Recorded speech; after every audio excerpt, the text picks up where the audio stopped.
जय जय श्री राधे, जय जय श्री कृष्णा। आप सभी का स्वागत है कृष्णा डिवोशन चैनल पर। और इस चैनल के माध्यम से आप सभी श्रवण कर रहे हैं श्री कृष्ण चरित अमृतम की अद्भुत कथा। तो आइए आज की कथा में प्रवेश करने से पहले हम श्री राधा नाम की हाजिरी लगा लेते हैं। परम धन राधा श्री राधा, श्री राधा हमारो धन राधा, श्री राधा श्री राधा। परम धन राधा राधा राधा राधा राधा हमारो धन राधा, श्री राधा श्री राधा। आइए हम श्रवण करने जा रहे हैं आज भाग 234 श्री राधा का प्रेम उन्माद।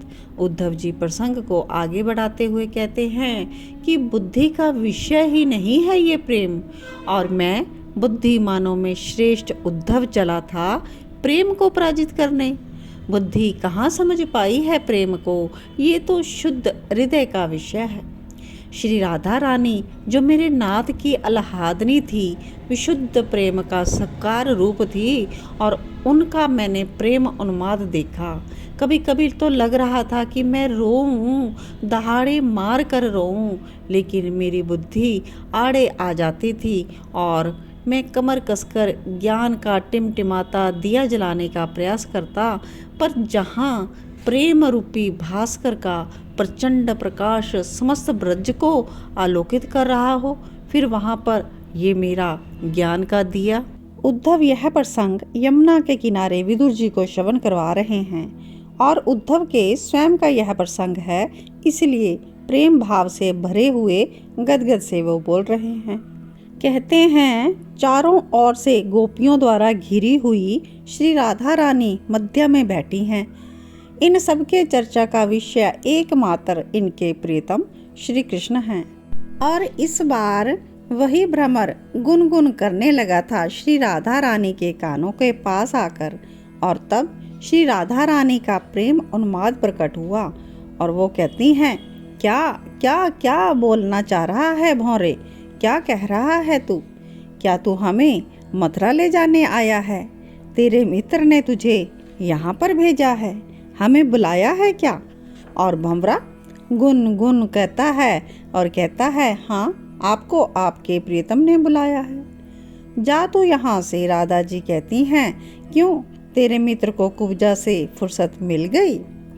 और वैसे भी जैसे तेरे मित्र रस के सिद्धांत को नहीं जानते, तू भी नहीं जानता, ऐसे दीनहीन होकर हम क्यों जाने लगी तेरे मित्र के पास? हम जो भी हैं यहाँ हैं, वियोगनी हैं, पागलनी हैं, पर मथुरा में जाकर ऐसा नहीं रहेंगी, और सोत के सामने तो बिल्कुल भी नहीं। अच्छा ओ भोरे, एक बात तो बता, क्यों बुला रहे हैं हमें तेरे मित्र? हम वहाँ जाकर करेंगे क्या? अच्छा तू ही सोच, मथुरा की स्त्रियों से घिरे रहेंगे वो, कुब्जा उन्हें छोड़ देगी क्या? और श्री राधा रानी फिर हंसती हैं, खूब हंसी।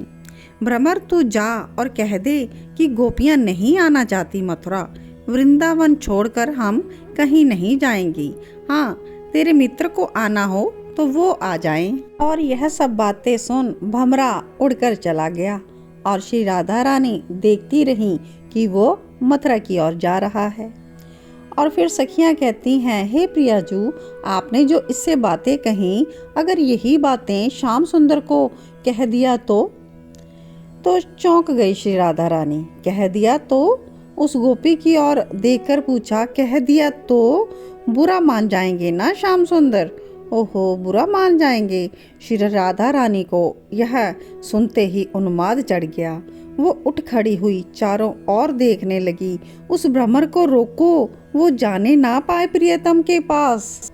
और श्री राधा रानी दौड़ी इधर उधर उस भंवरे को देखने के लिए, उसे रोकने के लिए, पर वो तो कहीं नहीं दिखाई दे रहा। व्याकुलता में श्याम सुंदर को तो यह सारी बातें कह देगा, और वो फिर कभी वृंदावन आएंगे ही नहीं। और यह सोच ध्राम से धरती पर गिर गई श्री राधा रानी। रोको उस भ्रमर को, जाने ना पाए मथुरा, बस यही बोल रही थी। और जो सभी गोपियां हैं उन्होंने श्री राधा रानी को संभाला हुआ है। ओहो, पर ये क्या, गुन गुन गुन, वो काला भंवरा फिर से आ गया वहां पर और श्री राधा रानी के चरणों को छूने लगा। उसे देखते ही उठकर बैठ गई श्री राधा, अपनी चुनरी बिछा दी धरती पर और फिर बड़े प्रेम से बोलती हैं, हे भ्रमर, बताओ ना, हमारे श्याम सुंदर मथुरा में कुशल तो है ना, प्रसन्न तो है ना? सुन भ्रमर, बता ना, हमारी कभी याद करते हैं, कभी भी बता ना। ऐसा कहते नेत्रों में फिर से जल भर आया श्री राधा रानी के।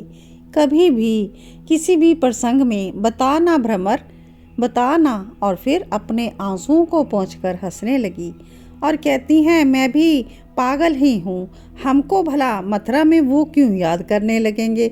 हमारे पास ऐसा कोई गुण ही कहाँ पर, ना हम उन्हें रिझाना जानती थी, ना उन्हें प्रसन्न रखना जानती थी, फिर वो हमें क्यों याद करने लगे?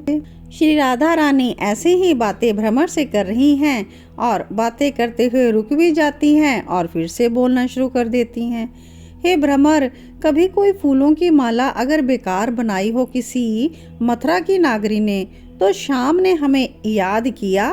और सुन भ्रमर, वो तो राजसी ठाट बाट में रहते हैं ना, नाच गाना भी उनका वहाँ होता होगा, नृत्य आंगनाएं आती होंगी, नृत्य दिखाती होंगी, और उनके नृत्य को देखते हुए कभी तुझसे यह कहा हो, एक ये नागरी हैं और एक वो थी वृंदावन की राधा, जिसे ना तो नाचना आता था, ना रूप था, ना सौंदर्य, बस ऐसे ही मटकती थी टेढ़ी मेढ़ी। यह कहकर कभी हंसते हैं मेरे प्रियतम? बता ना भ्रमर, हमें ऐसे भी वो याद कर लेते हैं कभी कभी। तभी तो हम अपने आप को भाग्यशालिनी मानेंगी अगर उन्होंने कैसे भी हमें याद किया हो। बता ना, बता, क्या वो आएंगे यहाँ पर? क्या वो फिर अपने अधरों का रस हमें पिलाएंगे? अधरा अमृत पिलाकर क्या फिर से हमें जीवित करेंगे? बता ना भ्रमर, बता। श्री राधा रानी उससे बातें करती हुई विरह के सागर में डूब गई थी और उनको अब देह का भान नहीं था, उन्हें कुछ भी भान नहीं था, बस श्याम श्याम श्याम यही वो रट रही थी। और उद्धव कहते हैं कि हे विदुर जी, मुझे तो यह सब देखकर घबराहट होने लगी कि मैं अब क्या करूं। और आज का प्रसंग यहीं पर विश्राम लेता है। इसके आगे भाग 235 में उद्धव जी श्रवण करवाएंगे कि किस प्रकार से महाभाव के साकार रूप को उन्होंने अपनी आंखों से देखा। और नेक्स्ट भाग का जो शीर्षक है ये है महाभाव के समुद्र में। उद्धव प्रसंग को आगे बढ़ाते हुए कह रहे हैं कि कुछ भी भान नहीं था, पर मैं अब तमाल के झुरमुट से बाहर निकला। समस्त गोपियों ने मेरी ओर देख लिया और आश्चर्य करने लगी। कोई कह रही थी, श्याम सुंदर जैसा है ना? अरे इसकी पीताम्बरी तो देखो, हमारे श्याम की तरह है, इसकी मुस्कुराहट भी तो। पर मैं आगे बढ़ता गया, पास में जाकर मैंने सबको प्रणाम किया, पर मेरे प्रणाम की ओर किसी का ध्यान नहीं था।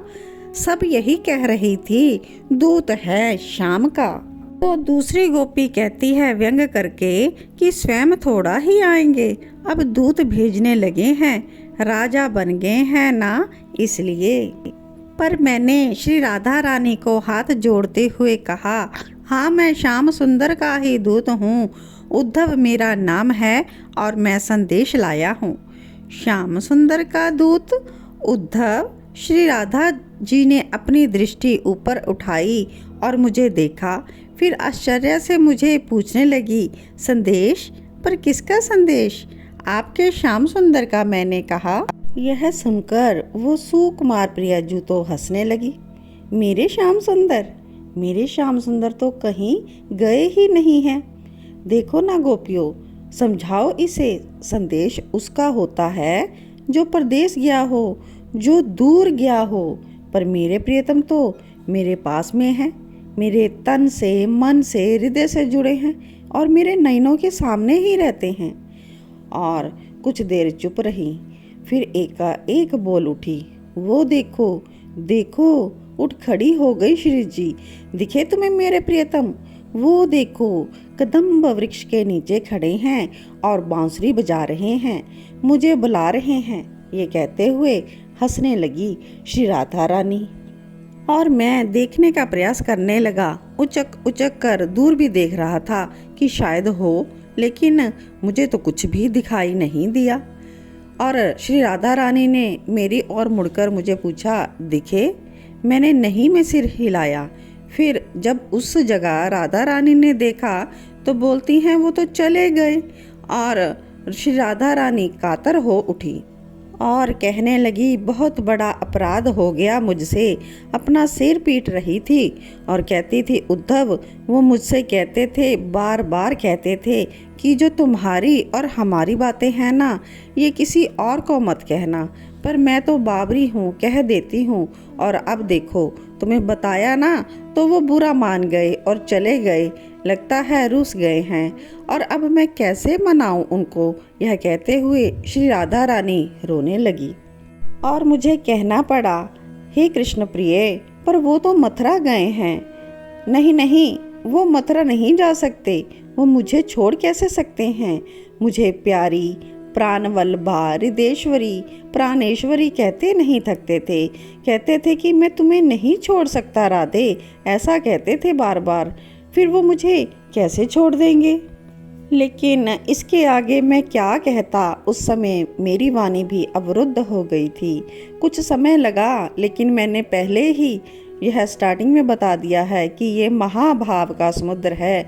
इसमें निरंतर विरह और मिलन की ज्वार भाटा आती जाती रहती है। और राधा रानी कहती हैं, कुछ समय के बाद, तुम सत्य कह रहे हो उद्धव। हाँ, वो चले गए हैं, हमें अनाथ करके चले गए श्याम सुंदर। देखो मधुवन कैसा हरा भरा है, और हमारा ये वृंदावन ऐसा लग रहा है जैसे दावानल में सब कुछ जलकर भस्म हो गया हो। उद्धव, वो हमें तड़पा रहे हैं, वो हमें चिढ़ा रहे हैं, कहीं हमसे रूठ तो नहीं गए? हम मना लेंगी उनको, पर कैसे? और राधा रानी के मुखारविंद में एक प्रकाश सा फैल गया और प्रसन्नता फैल गई। वो फिर कहने लगी, मैं भी कितनी बाबरी हूँ उद्धव। अरे, मैंने ही तो देवी देवताओं से मांगा था यही वरदान। और फिर से कहने लगी, उद्धव सुनो, एक घटना सुनाती हूँ। और भाव समुद्र में एक बार फिर से ज्वार आ गया। और कहती हैं राधा रानी, जब भी देखो श्याम सुंदर मेरे आगे पीछे घूमते रहते थे। आए दिन बरसाना में ही पड़े रहना। प्यारी, मेरी किशोरी, मेरी प्राण, बस मेरे चुबुक को पकड़कर ही बोलते रहते थे। और मैं उनसे कहती थी, श्याम सुंदर आप कितने सुंदर हो, पर मैं राधा कहाँ सुंदर हूँ, और मैं आपको दुख भी देती रहती हूँ, माननी बन जाती हूँ। फिर मुझे मनाने के लिए आपको कितना श्रम करना पड़ता है।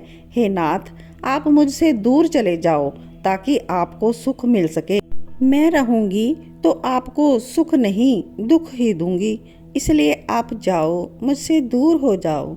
उद्धव, मैं नित्य कहती थी उनसे, पर वो मानते ही नहीं थे। पर इसलिए मैंने एक दिन देवी की आराधना की और उनसे मैं मांग रही थी कि मेरे प्राण धन श्याम सुंदर को मुझसे दूर कर दो। मेरी प्रार्थना सुन ली उस देवी ने। देवी के साथ साथ श्याम सुंदर भी मुझसे मिलने उसी मंदिर में आए और उन्होंने भी सुन ली, और वो दुखी होकर निकल गए मथुरा। उद्धव, अच्छा हुआ वो गए। अब बताओ, वो सुखी होंगे ना? और फिर स्वयं ही कहती हैं, बिल्कुल होंगे, हमारी तरह थोड़े ही हैं वहाँ की नारियाँ। कितना ध्यान रखती होंगी हमारे श्याम का, सुखपूर्वक सोते होंगे वहाँ, तो वो चरण दबाती होंगी वहाँ की नागरियाँ। हमसे भी ज़्यादा ही सुंदर होंगी वो सब, और अब उन्हें दुख नहीं मिलेगा। वो सुखी रहें, वो प्रसन्न रहें। ये कहते हुए श्री राधा रानी फिर से रोने लगी। पर क्या करें उद्धव, ये हृदय है ना, ये मानता ही नहीं। रह रहकर उनकी याद आ जाती है। हा श्याम, हा श्याम, हा मेरे श्याम, ऐसा कहते हुए महाभाव स्वरूपा श्री राधा रानी फिर से मूर्छित हो गई। जय जय श्री राधे।